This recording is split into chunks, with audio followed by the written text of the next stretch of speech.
Good afternoon, class. Ngayon ay magsisimula na tayo sa ating klase sa TLE 05.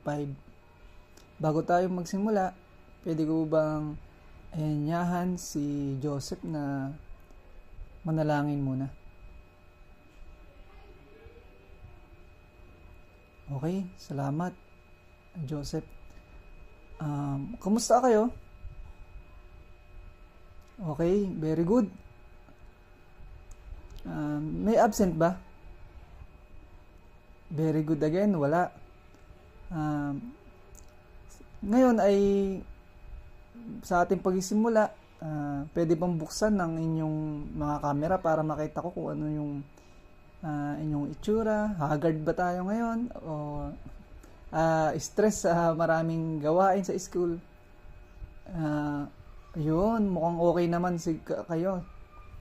Sige, dahil okay kayo at maayos tayo sa lahat, may tanong lang ako. Sino dito yung namamalengke?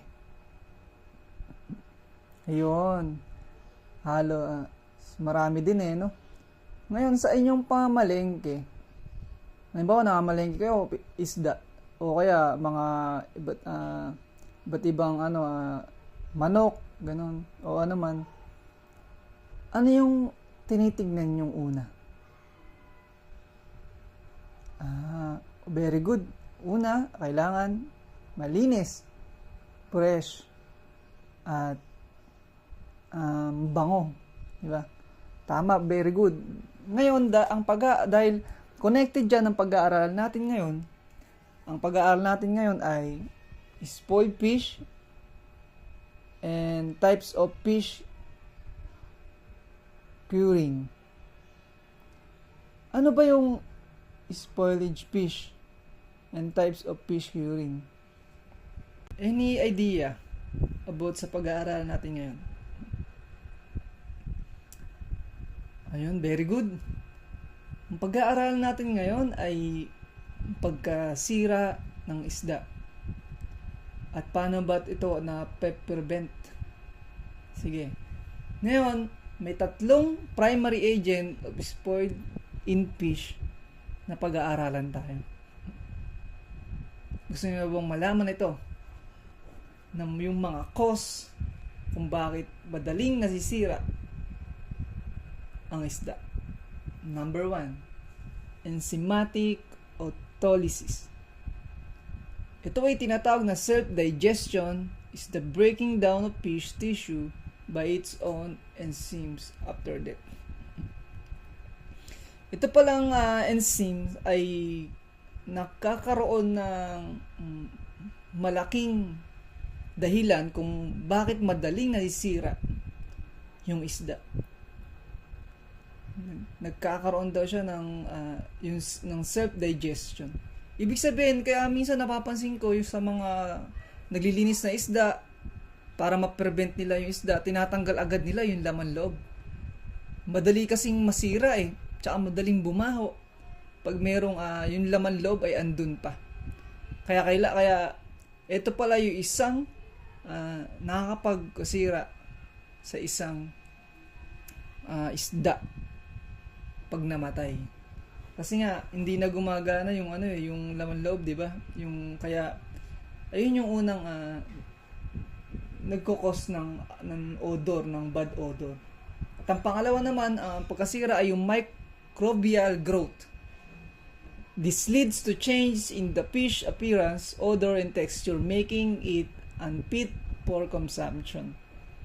Etong microbial growth, pag namatay yung isang isda, wala na siya kasing hindi na nadidepensahan ng kanyang katawan kasi wala na siyang buhay, kaya yung mga mikrobyo ay madali nang kumapit sa kanya.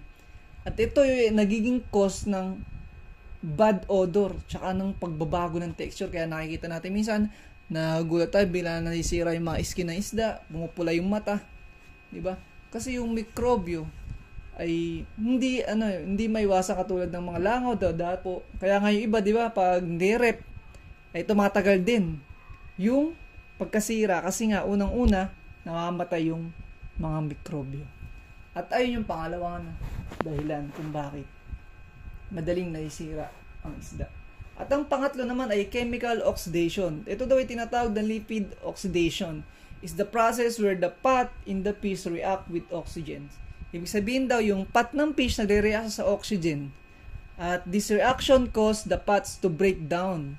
Ibig sabihin, dahil sa nag-react siya sa oxygen yung fats ay unti-unti na siyang nagda-down. Ibig sabihin, unti-unti nang bumababa yung ganda ng fats niya. Creating compounds that give the fish unpleasant taste and smell, making it rancid.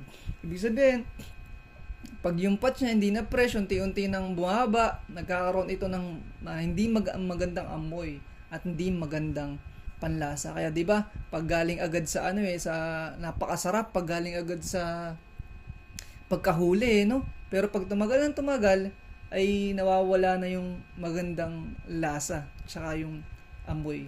Ayun yung dahilan kung bakit madaling nasisira ang isda. At ngayon naman, pag-aaralan natin ang fish curing. The method of preserving fish by means of salting, drying, smoking, and pickling. Ngayon, meron ditong methods na ginagamit para ma-prevent yung fish. At ang unang-una po ay types ng salting. Ito pong salting, may two types po ito, yung dry salting and wet salting. Napakahalaga po nito kasi dahil sa asin, nape-prevent natin ng pagkasira, madaling pagkasira ng isda. Meron tayong dry saltings at yung wet saltings. Ibig sabihin, bababad mo siya, babasahin mo sa tubig, bababad mo siya. Meron din yung dry salting, yung talagang to yung asin, talagang ilalagay mo lang sa isda. Ayun po yung unang method. At pangalawang method naman po ay yung drying.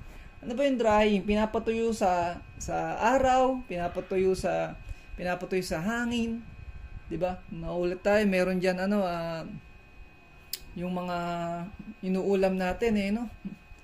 Kaya magugulat tayo, napakatagal masira kasi nga nagpe-prevent pala itong sun pag pinapatuyo sa araw. Ngayon, ang pangatlo naman natin ay ang smoking. Isa pala to ay na nakakapag na prevent ng isda.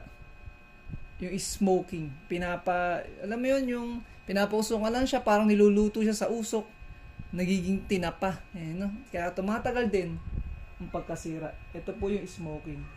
At ang last naman po natin ay ang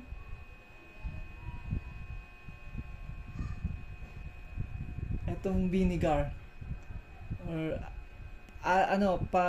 iaano mo siya sa may sa may suka. Naalala ko, dinadaing sa may sa may suka. Gumagawa si mama Ibig sabihin, dahil sa fish na preventing, binababad na ito sa suka at yung bacteria na to ay unti-unti nawawala, kaya tumatagal yung pagkasira ng isda. Kaya yun lang po, sana may natutunan po kayo sa ating pinag-aaralan ngayon. Lagi po natin tatandaan, may mga cause kung bakit madaling masira ang isda. At ano po ba 'yon? Una po ay yung enzymatic autolysis. Ito po yung self-digestion, yung mga tissue niya nagbe-breakdown dahil nga po doon po sa sarili niya